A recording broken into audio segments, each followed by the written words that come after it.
Bet žiūrėkit, dabar kalbam apie ekologiją, ne?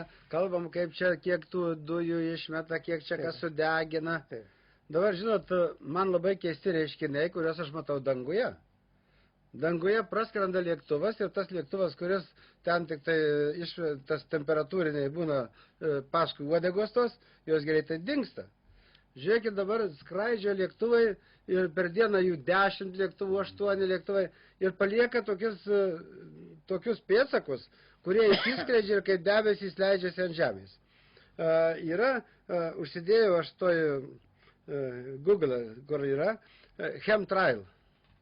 Chemtrail. Užsidėkite, kas galit prie interneto prieiti.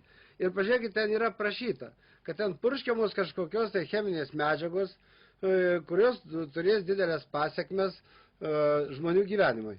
Aš nesu specialistas, bet mes ruošiamės rašyti laišką, užklausę ar aplinkos ministerijos, reikia būtinai. Kas čia iš tikrųjų darosi ir kodėl tiek purškiama iš tų lėktuvų kažkokie chemikalai.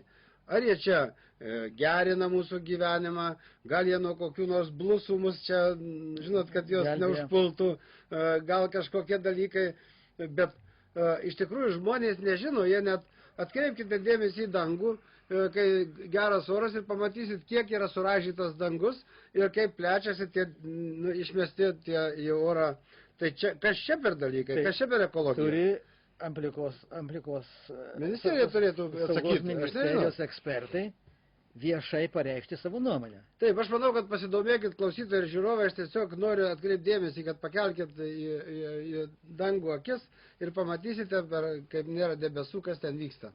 Tai man kyla klausimas ir mes įsiaiškinsim ir bandysim šioje laidoje ar kitur tą informaciją, atsakymus pateikti, nes dabar aš galiu suklaidinti. Taip. Bet kad jūs pastebėkit, kas vyksta, tai patys pamatysite, kas čia per ekologiją.